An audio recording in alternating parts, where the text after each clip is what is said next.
Obrigado a todos. Não podemos deixar de lembrar assim do apoio fundamental que a APSEM e que a LACER trazem para a gente nesse novo conceito do debate da neurogastroenterologia brasileira, do apoio ao nosso grupo de discussão, que é representado aqui a nossa Sociedade de Motilidade pelo Via Big e a FBG pelo Red Gerson tem nos dado. Então, assim, a gente tem desenvolvido muito esse conceito Brasil afora. Somos hoje, aqui, só na plateia, somos mais de 250 colegas interligados, conectados, debatendo esses consensos. Tá? Ô, Carla, o que você teria para a gente poder trazer traga uma pergunta, minha criança. Muito obrigada e seja bem-vinda. Obrigada, boa noite a todos. A aula do Gerson, como sempre, clara, perfeita, dissecou o consenso para nós. O caso do Maurício, perfeito, no sentido de ilustrar exatamente isso que nós estamos falando. E eu, sempre que me deparo com um paciente com doença do refluxo, parece que eu ouço o Maurício falando. Nada impede que um paciente com doença do refluxo tenha um componente de hipersensibilidade, um componente de pirose funcional. Isso é algo que eu aprendi com ele, e esse caso ilustra muito bem isso, né? Eu acho que a grande questão é que nós devemos, como foi dito pelo Gerson, entre os exames e a nossa, vamos assim dizer, a nossa ansiedade em realizar o diagnóstico, existe o paciente que precisa ser visto de forma individualizada, e muitas vezes esses pacientes, a grande questão é, será que essa paciente, não é que ela teria a doença do refluxo, mas será que essa paciente deveria ter sido operada, né? Ou conduzida de forma clínica, de uma forma diferente, né? Essa eu acho que é a grande questão. E, pensando nisso, vem a pergunta da doutora Gardênia do Carmo, de Fortaleza, que nos pergunta assim, até que ponto nós valorizamos um Barrett curto, menor do que 1 centímetro, menor do que 1 centímetro, numa paciente com pH-metria normal, pirose que não responde a IBP, mas responde muito bem à neuromodulação com amitriptilina. Fazer ou não o uso contínuo do IBP? Ela nem pergunta se a gente deveria operar essa paciente, né? Mas se a gente deve ou não manter o uso contínuo do IBP em pacientes com esse perfil. O que vocês acham?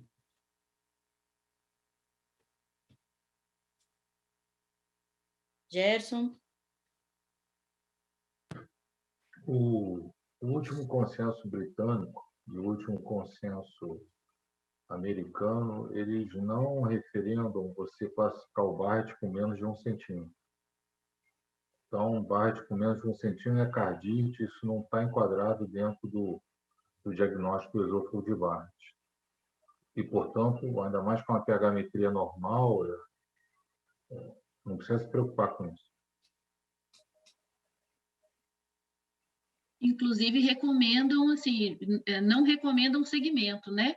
Eles dizem que se for um Barrett menor que 1 centímetro, até pelo estudo de evolução, né, de não ter uma preocupação com a evolução, e acho que o consenso se baseia justamente nesses estudos, né, para a gente não se preocupar em segmento, e com pH-metria normal, eu acho também que a gente fica tranquilo em não usar o IBP contínuo. É só uma cardite, não há necessidade de tratamento. Então, na verdade, né, doutora Gardênia, esse Barrett não serve para o nosso diagnóstico de certeza da doença do refluxo, a pH-metria não comprova a doença do refluxo, provavelmente ela está sendo conduzida como um quadro de pirose funcional e com o uso do neuromodulador e está respondendo bem, né? É isso aí. Fábio, você quer que faça mais alguma pergunta? Como que você quer? Faça mais uma, Carla, para a gente.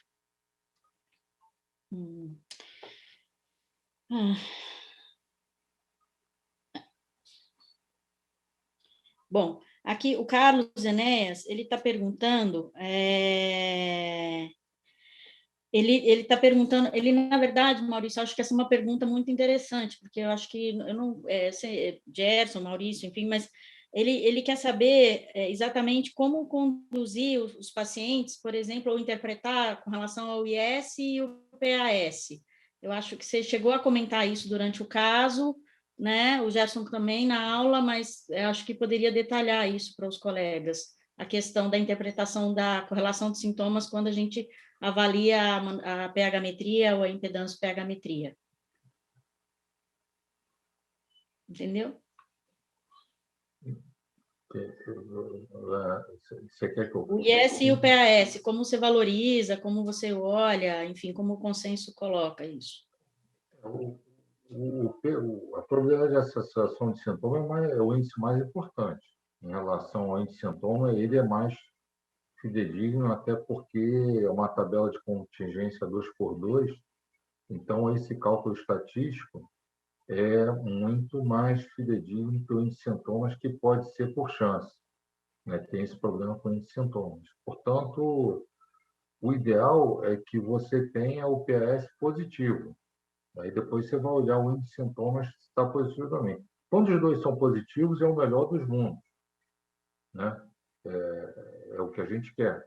Mas, na eventualidade de você ter o índice de sintoma positivo e o PAS positivo, a minha tendência é ficar com o PAS negativo, quando os dois não batem juntos, entendeu? Então, sem dúvida, para mim, o PAS é o que determina se minha associação com sintoma. Na verdade, a gente ainda assim está falando de associação, não está falando de causalidade, né? E os critérios de Rio não são cumpridos quando a gente faz essa associação de sintoma com refluxo, né? Que são 9 critérios. Mas, enfim, pelo menos uma associação positiva a gente tem, né? E aí eu vou fundamentar a minha opção terapêutica se o PS é positivo ou negativo. Rosa, você pensa diferente ou igual? Rosa, estou falando contigo. O que você pensa? Sí, estoy de acuerdo en lo que vos estás diciendo. Creo que uno de los parámetros más importantes de la pH-metría e impedancia es justamente la asociación de síntomas, ¿no? Lo que nos está diciendo que la sintomatología del paciente es por causa del reflujo. Y no me quiero olvidar de agregar, respecto a lo que estaba diciendo Carla también, en los IBP, no olvidar que ahora sabemos que los IBP tienen un efecto antiinflamatorio en la pared y en la mucosa del esófago, lo cual es muy interesante porque en algunos pacientes que tienen disfagia, se acaba de salir una reciente publicación que está asociando la disfagia a la enfermedad por reflujo y que mejora solamente con el IBP. Porque por el efecto antiinflamatorio. Este efecto que ustedes saben se acaba de conocer después del estudio de la esofagitis eosinofílica, en donde se vio que el IBP actúa como antiinflamatorio a nivel de la mucosa del esófago. Lo cual es interesante porque también ahora estamos viendo disfagia post-COVID, que a veces es interesante. No hay demasiadas publicaciones, pero estamos viendo pacientes que quedan con secuelas, y no en pacientes que han sido respirados, pacientes sin necesidad de respiración mecánica. Y volviendo, no me quería olvidar de decir lo del IBP, a lo que Gerson me preguntaba. Es muy importante la explicación que uno le da al paciente antes de que se vaya con el equipamiento durante las 24 horas, porque si el paciente no entiende lo que tiene que marcar, todo nuestro estudio va a ser, digamos, infructuoso, todo el trabajo. Por eso, explicarle, detenerse, es lo que yo le explico siempre a mi grupo de trabajo, ¿no? Explicarle varias veces al paciente y que entienda lo que tiene que marcar, porque eso es una gran parte del estudio, la asociación de los síntomas. Nosotros consideramos, creo que la pregunta tuya fue, Gerson, si no entendí mal, es cuál es la importancia que yo le doy al índice sintomático. Sí. Ok. Nosotros tratamos de que los dos parámetros, tanto la asociación índice sintomático como el SAP o la probabilidad de asociación sintomática en español, sean positivas. Pero si uno de los dos es negativo, le damos más importancia al índice sintomática. Hace unos cuantos años, en el consenso en mi simposio de motilidad, que estuvo Mauricio en el 2010, Castel era nuestro invitado de honor, ¿no? Y resulta que esa misma pregunta yo le hice a él, ¿qué es lo que él considera más importante cuando el paciente tiene el SAP negativo y el índice sintomático positivo? O viceversa. ¿Cuál considera? O sea que si tienen los dos positivos no hay ninguna discusión, ¿no? No hay ningún problema. Ahora, cuando el índice sintomático es positivo, ¿cuántos síntomas el paciente marcó?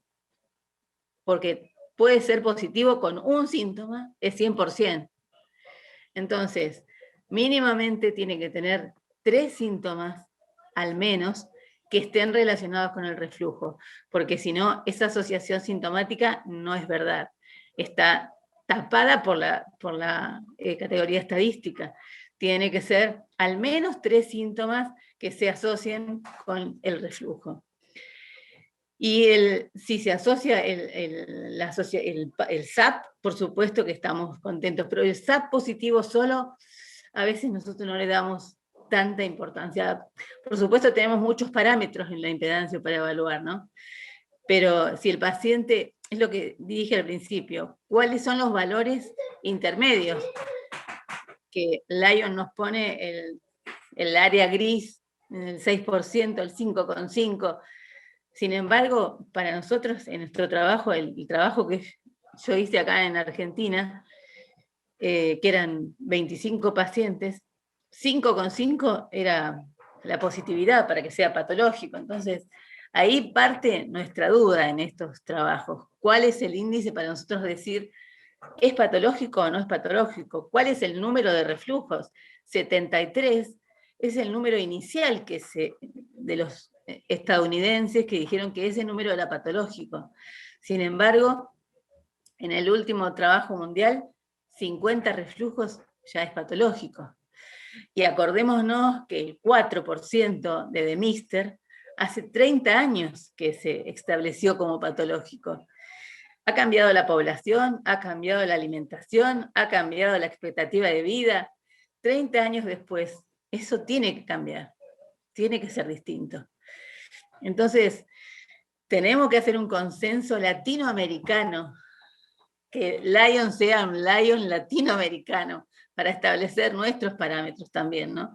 Nos guiamos de los parámetros europeos o norteamericanos, pero nosotros tenemos una alimentación diferente, unas costumbres diferentes, y debemos tener seguramente parámetros diferentes, ¿no? Pero bueno, eso es todo.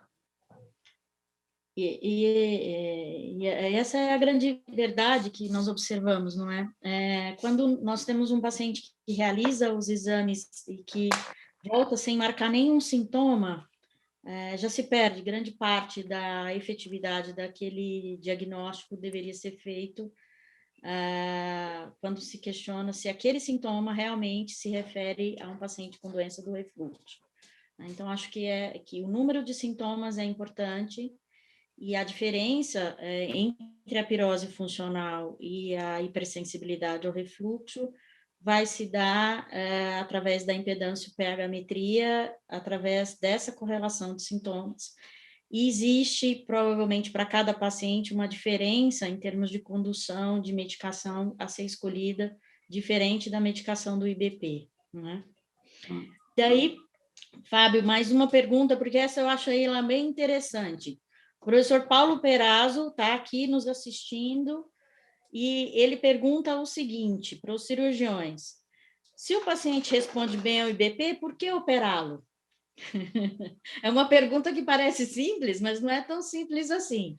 Vamos lá, Maurício. O que você acha? Bem, existem pacientes e pacientes, e eu acho que existe um perfil que é céu de brigadeiro para qualquer cirurgião. Aquele paciente jovem, com uma expectativa de vida longa, obviamente, né? Dependente de IBP, com um diagnóstico de certeza de doença do refluxo, ou seja, esofagite erosiva, né, B ou mais, uma pH-metria, impedância pH-metria alterada, né, com uma manometria, por vezes, com um corpo esofágico preservado.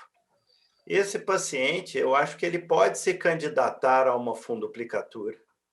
Esse paciente que, se quiser, especialmente os pacientes, né, com peso normal, onde o prognóstico a longo prazo é melhor do que o paciente, né, com obesidade, esse paciente pode se candidatar a uma funduplicatura. Não, para mim, são poucas as situações de uma indicação absoluta de uma cirurgia anti-refluxo. Entretanto, é uma cirurgia quando você tem uma boa indicação e você tem uma boa equipe que se dedica à cirurgia esofágica, os resultados são muito bons, sabe? Por isso, os cirurgiões ficam motivados a operar. Entretanto, mais de 95% dos pacientes se beneficiam com tratamento clínico, né? A grande parte até por demanda, então esses pacientes, obviamente, não são operados, né? Ô, Carla, eu gostaria de voltar aqui o caso do Bravin. Gostaria de saber de todos vocês, paciente com esofagite erosiva grau B, não responsivo ao tratamento, vocês vão fazer impedâncio em uso do IBP ou sem o IBP? Quem vai começar? Acho que o pessoal está querendo escutar o Gerson e a Rosa aí, sabe? Muy interesante la pregunta, Fabio, muy interesante.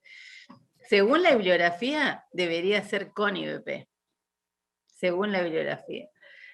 Pero la verdad es que yo prefiero siempre hacer sin IBP, para evaluar realmente es o no es una enfermedad por reflujo, ya que ahora el consenso de Lyon dice que la B puede ser normal.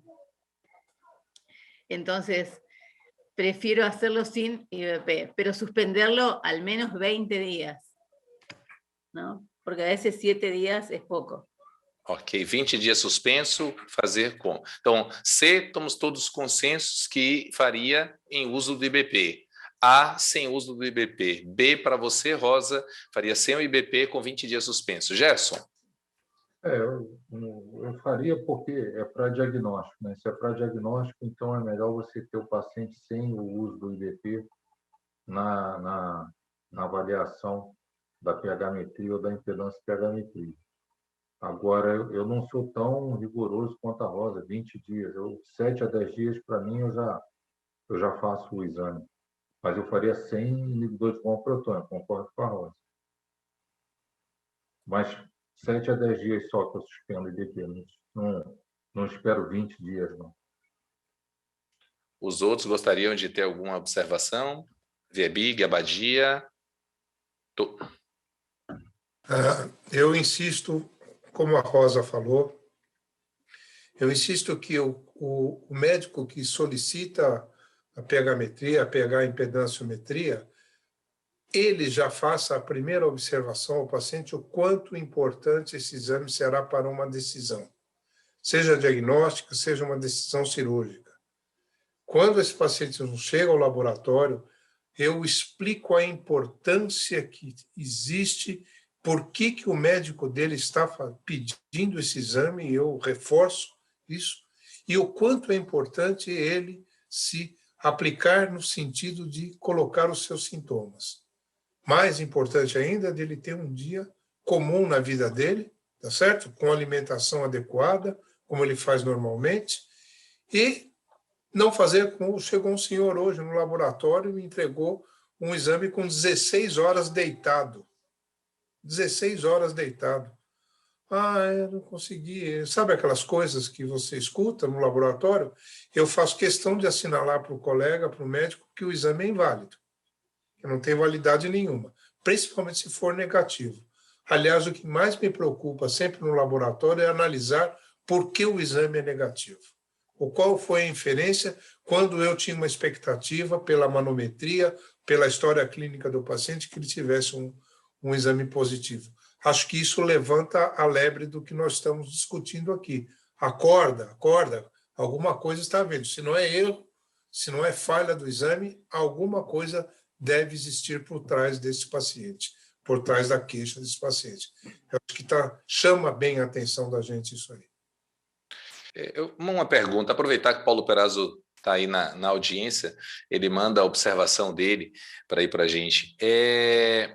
Se nós tivermos um paciente com tosse de curso um pouco mais prolongado, tá? E o paciente não tem sintoma típico de pirose, mas faz sim, endoscopia, como o consenso manda para o paciente, está com suspeita da doença do refluxo, fez a avaliação toda com otorrino, com pneumo, não mostrou nada do ponto de vista respiratório, e o paciente encontra esofagite erosiva grau A, com uma grande maioria das vezes, ou até mesmo a esofagite erosiva grau B. Vocês fariam uma impedância ou pH-metria e não respondeu ao IBP, em vigência do IBP, ou fariam uma impedância ou pH-metria sem IBP para esse paciente? Se fosse sem grau A IBP. ou grau B, sem IBP também? Sem IBP. IBP. Tá. Mas eu acho que um diagnóstico diferencial que você tem que pensar aí, IBP. Fábio, é a tosse neuropática sensorial crônica, né? Onde provavelmente a pH-metria vai ser normal, a avaliação multidisciplinar normal, e esse tratamento é com gabapentina para esse paciente. Ô Gerson, essa síndrome que a gente vai chegar lá, porque pega muito, e Bravin gosta muito desse debate, mas assim, o que você acha de um paciente desse ser colocado inicialmente a um diagnóstico diferencial ou a um teste terapêutico, sem sintomas típicos? Não, como eu te falei, hoje em dia a recomendação para os sintomas extraesofágicos, portanto atípicos, é de investigação. Perfeito. O teste terapêutico praticamente foi abandonado porque a resposta desses pacientes é muito pequena, muito baixa. Perfeito. Então, esses pacientes você tem que mandar direto para a investigação. É uma mensagem assim que os centros de motilidade estão deixando, Gerson, para todos. Assim, eu acho que é um paciente que precisa ser investigado de forma melhor. Bravin, o que você tem a interagir com o Gerson sobre esse quadro da tosse neurogênica, da síndrome de refluxo-tosse? O que você teria para perguntar para ele? Na verdade, há muitas coincidências em relação ao que a gente pensa, o que a gente está falando aqui. Agora, a gente tem que lembrar uma coisa, Gerson, até complementando o que você está falando, a importância do diagnóstico negativo para refluxo. Então, por vezes, a gente pega um paciente com globus ou com pigarro crônico, sem sintoma típico, endoscopia normal, a pH-metria ou impedância pH-metria, que é o ideal, normal, e com os médicos insistindo no IBP. Então, uma prática que eu tenho no meu dia a dia é excluir doença do refluxo em pacientes com uso crônico de IBP sem resposta clínica. É uma coisa que eu me preocupo muito, é esse uso crônico do IBP sem necessidade. Então, o exame negativo, ele, para mim, ele é tão importante quanto o exame positivo, tá? O exame positivo ele vai servir como uma peça para a gente encaixar como maior probabilidade de doença do refluxo ou não, né? Agora, em relação à tosse, a síndrome refluxo-tosse, especialmente, o Gerson já tinha comentado, eu quero reforçar isso, mesmo quando você, nas poucas vezes, a gente consegue demonstrar através da impedanciometria, repito, impedanciometria, tosse com suspeita de ser síndrome refluxo-tosse é igual a impedância pH-metria. A pH-metria sozinha, ela não se presta para esse diagnóstico da síndrome refluxo-tosse, tá? Ela responde mal ao IBP. Você precisa praticamente de tratar 10 pacientes para ser beneficiado com o IBP. Então, avançar para outras possibilidades terapêuticas, como a gabapentina, né? Opioides, alguns trabalhos também com antidepressivo tricíclicos, é uma opção, né? E, Gerson, especialmente gabapentina, que você já tinha comentado, qual a sua experiência pessoal com ela? Eu gosto. Começa com uma dose baixa, 300 miligramas, se o estudante não responde, a gente pode evoluir isso até 900 miligramas, 300 miligramas 3 vezes por dia, mas nesses casos de tosse neuropática sensorial funciona bem. Eu tenho tido uma boa experiência com a gabapentina, sim. Sim. Pode ser a amitriptilina também. Fábio, eu queria aproveitar essa oportunidade do assunto da neuromodulação e aproveitar a experiência da doutora Rosa, que ela trouxe para a gente sobre a trazodona. A gente teve uma discussão essa semana agora sobre neuromoduladores, e a gente falou sobre as diversas opções de neuromodulação, desde os mais antigos, dos tricíclicos, dos inibidores da recaptação da serotonina puramente, dos duplos, né, inibidor da recaptação de serotonina e noradrenalina. Eu queria saber da doutora Rosa por que ela escolhe a trazodona, da experiência dela, e por que ela escolhe a trazodona, e depois até passar para os outros colegas a experiência con la trazodona.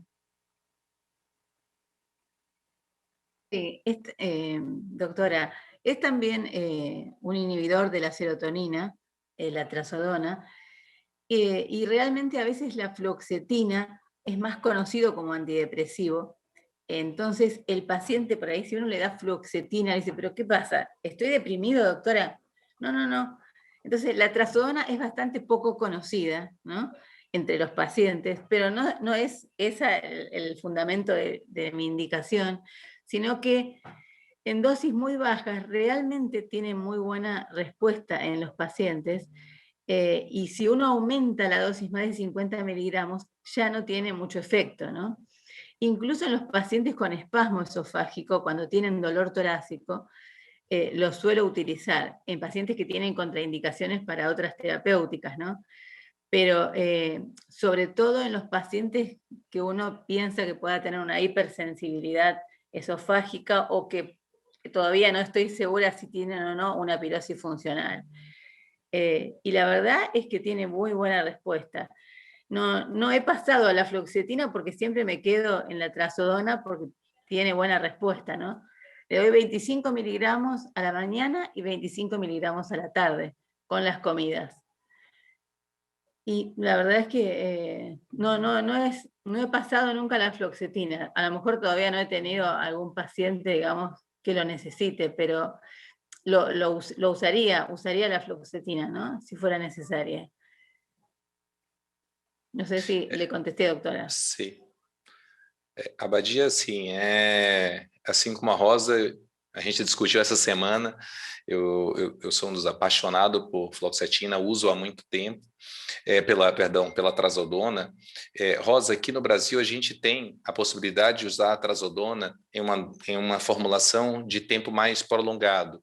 Então, mesmo com 50 miligramas, a gente tem um comprimido que pode ser dividido, a gente usa à noite, então é um paciente que não vai ter alteração nenhuma do ponto de vista de função sexual, o paciente não tem alteração de peso praticamente, é muito pouco, um paciente melhora o sono, melhora o medo noturno, melhora a ansiedade noturna, então controla mais esse equilíbrio para o paciente, e você pode ter um controle ainda da ansiedade durante o dia. Então, utilizo bem. A fluoxetina eu guardo para geralmente aquela mulher que tem uma alteração do peso, que quer também melhorar um pouquinho para diminuir a compulsão pela comida. Essa é uma paciente que eu uso a fluoxetina, mas fora isso, no homem, eu não uso, sempre alerto, mulher jovem, pode ter, parte das mulheres pode ter alteração alteração sexual com a fluoxetina, então temos que ter um controle muito grande com relação a isso. Mas, assim como a Rosa Abadia, eu gosto muito da trazodona também. Então, alguém mais? Alguma outra? Amigos, já estamos, apesar de nós estamos com mais de 250 colegas conectados, grudados, querendo saber mais, mas o adiantar da hora nos faz, assim, em primeiro lugar, agradecer a todos vocês, tá? Carlinha abriu o microfone. Sabe o que acontece? Eu acho que esse assunto da neuromodulação é o assunto do momento, né, doutora Badia, doutora Brossa? Porque daí surgem milhões de perguntas, né? Daí, assim, se o antidepressivo dual ajuda no esôfago hipersensível, a experiência, ou se gabapentina ou pré-gabalina, a experiência de cada um. Então, assim, mas esse não sei se há um tempo para uma resposta nesse sentido, Fábio. Vamos lá, vamos atender então Gerson, você tem alguma consideração sobre a neuromodulação, assim, alguma preferência de medicação? Na verdade, a gente ainda não conseguiu definir, aliás, para doença funcional nenhuma, né? Qual seria o melhor neuromodulador? Isso não está ainda, não tem essa plasticidade toda de definir qual o melhor neuromodulador para cada alteração funcional. E aí, expandindo, não estou nem falando só da virose funcional, estou falando das outras doenças funcionais do trato gastrointestinal. Mas parece que os antidepressivos tricíclicos continuam sendo importantes, assim como os inibidores da recaptação da serotonina. E a minha experiência com os neuromoduladores duais é menor, né? Porque, na verdade, quando você está satisfeito com o teu resultado, é difícil querer mudar, né? Eu me resolvo muito bem com a amitriptilina, com a venlafaxina ou com a trazodona, e eu vou resolvendo ir com a gabapentina, eu fico meio que circulando entre esses 4 neuromoduladores, com as minhas respostas eu considero satisfatórias, né? Então, na verdade, não tem assim uma definição clara para cada alteração funcional qual o neuromodulador que você vai utilizar. Mas tem que levar em consideração o efeito colateral que o paciente possa apresentar. Por exemplo, tem os pacientes que tomam antidepressivo cíclico, boca seca, às vezes tem alteração na micção, né? E aí eu troco, né? Por exemplo, para trazodona, ou, por exemplo, para venlafaxina. Venlafaxina eu gosto de utilizar mais em mulheres do que em homens, por exemplo. Então, na verdade, mais uma vez, esse tratamento da neuromodulação deve ser personalizado. Na verdade, eu acho que a medicina está caminhando para a personalização dos tratamentos, né? Cada vez mais a gente entende o paciente, cada paciente de uma maneira diferente. A gente tem linhas mestras que a gente vai seguir, né, de orientação terapêutica, mas a personalização, eu acho que é o futuro, e quando a gente melhorar a codificação genética, isso vai ser mais importante ainda, porque você vai poder definir mais claramente qual é a aptidão daquele paciente para essa ou aquela droga, qual que vai responder melhor. Então, acho que esse é o futuro.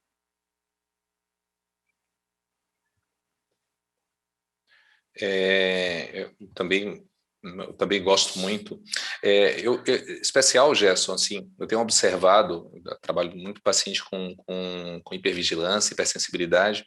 Os pacientes, eu acho que especialmente, como você falou, personalizado, individualizado esse tratamento. A gente tem que ter a observação, tem que ter o domínio e principalmente o consultório, como o VIEBIG assim o colocou. O paciente que tem a fibromialgia, o paciente que tem uma dor crônica, a utilização do dual, que é a duloxetina, associada a doses pequenas da pregabalina, aí sim, eu acho que você consegue controlar a ansiedade, controlar a dor e modular o paciente de uma forma só. Então, eu acho que a gente tem que sair da caixinha de como você colocou e personalizar, não ficar numa só conduta, ter opções para oferecer ao paciente de acordo com a sua necessidade. Mas, Carla, pelo adiantar da hora, eu sei que você está aí angustiada, querendo passar mais para a gente, mas eu gostaria de agradecer ao amado Gerson, tá? Que ele realmente é o querido da motilidade. O Gerson tem um trabalho extraordinário para a gente na parte científica no Brasil. Só temos a agradecer, Gerson, esse seu empenho agora pela reformulação que a FBG está passando, que você e o Décio estão conseguindo construir com toda essa equipe que está em volta, tá? Muito obrigado por prontamente nos atender a vir para esse grande momento nosso do NAFAD.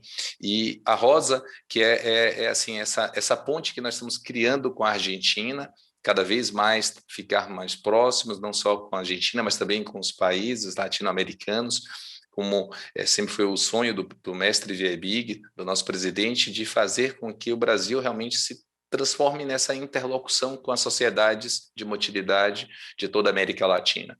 Então, seja bem-vinda, espero que você retorne mais vezes, será muito bem-vinda aos nossos encontros, tá bom? Muito obrigado mesmo.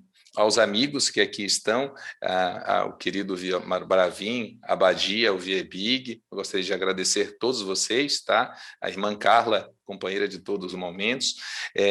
Eu vou deixar ao querido Viebig, que é nosso presidente, para poder encerrar a nossa sessão e agradecer mais uma vez aos nossos apoios, à nossa APSEM e a LACER por fazer tudo isso. Muito obrigado, senhores. Mais uma vez, parabéns pelo encontro. Esses encontros que o NAFAD promove vêm de encontro às necessidades que nós temos de comunicação e de troca de experiências, e tem sido muito rico todas as reuniões, né? A gente fica muito satisfeito com a participação, não só de vocês, palestrantes, moderadores, debatedores, mas também do público, né?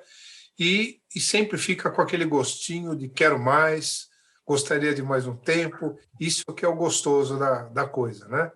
E vamos em frente, né? Temos ainda muitos desafios a percorrer nesse ano maluco, né? Nessa doidice de pandemia, né? Mas, se Deus quiser, vamos todos vencer isso tudo, né? E construir uma motilidade e uma gastroenterologia melhor, com certeza, com essa juventude toda que nos acompanha. Muito obrigado pelas palavras, Fábio. Parabéns mais uma vez ao NAFAD por um grande encontro. Abraço, amigos. Boa noite. Fiquem com Deus.